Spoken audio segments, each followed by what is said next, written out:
पहले लिखो strange things at kingdom of fools. There were two things which were quite strange. अब इस गुरु और डिसाइपल ने क्या देखा वहां पे, चेले ने, एक डिसाइपल है और एक गुरु है, तो ये मेन कैरेक्टर्स हैं यहाँ पे। इस डिसाइपल ने और गुरु ने क्या देखा वहां पे कि there was uniformity in the price. Uniformity का मतलब क्या होता है, एक जैसे, कि जो प्राइस थे हर चीज के, इट वाज वन डुडू।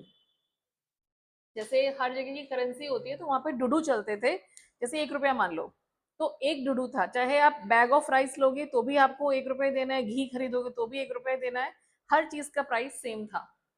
तो this was the uniformity in the price. अब ये बड़ी बेवकूफ वाली चीज है। दूसरी चीज कि days and nights were reversed. Generally हम रात को सोते हैं, दिन में काम करते हैं। राजा ने क्या ऑर्डर दिया था कि सब लोग रात को काम करेंगे और पूरे दिन सोएंगे। और यही नहीं, जो एनिमल्स थे ना उन्हें भी सिखा दिया कि आपको क्या करना है। मतलब एनिमल्स को भी सिखा दिया, गाय भैंस भेड़ बकरी सब दिन में सोते थे और रात को काम करते थे। So this was the reversal of day and night. तो पूरा उसने शिफ्ट ही चेंज कर दी लोगों की। सो द होल जो वो डेली चोर्स होते हैं वो ही बिल्कुल डिफरेंट हो गए। डेली चोर्स मतलब जो भी आप काम करते हो रोज मर्रा की, डोमेस्टिक चोर्स हैं या जो काम है, एवरीथिंग वॉज रिवर्स्ड। तो ये स्ट्रेंज चीजें थी। इससे आपको पता चल गया होगा कि भाई किंगडम ऑफ फूल्स था, वो वाकई में था, बेवकूफों का ही शहर था।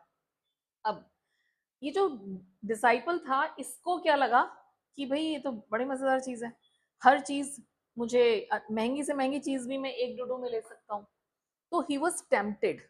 यही टेम्पटेशन है जो थीम है हमारे चैप्टर का, कि लाइफ में ना कई बार आपको कुछ ऐसी चीजें मिलती हैं जो आपको बड़ा अट्रैक्ट करती हैं, और इस टेम्पटेशन में जब हम फॉल करते हैं, when we fall prey to this temptation, मतलब इसका जब शिकार बनते हैं ना, तो उस टाइम तो हमें लगता है कि यार बड़ा मजा आ रहा है, चलो कोई नहीं, लेट इट बी।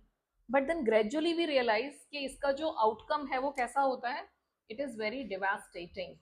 तो जो आउटकम है वो कई बार बहुत डिवास्टेटिंग होता है। डिवास्टेटिंग मतलब बर्बाद करने वाला। शुरुआत में तो बड़ा मजा आता है। जैसे एक एग्जांपल लेते हैं कि आपका कोई रिच फ्रेंड है, आपको रोज अच्छे अच्छे रेस्टोरेंट में लेके जा रहा है, खाना वाना खिला रहा है, आपको लगेगा यार बड़ा मजा आ रहा है, तो अच्छा है, बेवकूफ है, मेरे ऊपर पैसे खर्च कर रहा है, टेम्पटेशन। लेकिन ऐसे लोगों की जो दोस्ती होती है ना, खतरनाक भी होती है। So you have to always beware of such things. आपको इन चीजों से बच के रहना है। तो जो चीजें बड़ी अच्छी लगती है ना कई बार लाइफ में, वो ही बहुत डिवास्टेटिंग होती है, बर्बाद कर देती हैं।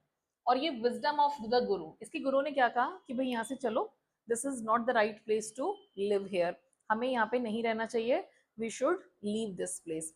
तो this was the wisdom of guru. लेकिन ये तो सुनने वाला था नहीं। इस डिसाइपल ने क्या कहा कि नहीं, मैं तो यहीं भी रहूंगा, I want to stay here.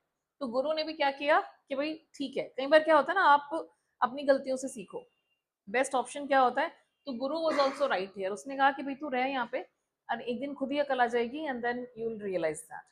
So the guru also did not say anything and allowed him to stay there. Okay, so you live here and I am leaving. तो ये बोल के जो ये गुरु है वहां से चला गया। Clear? This is our part 1।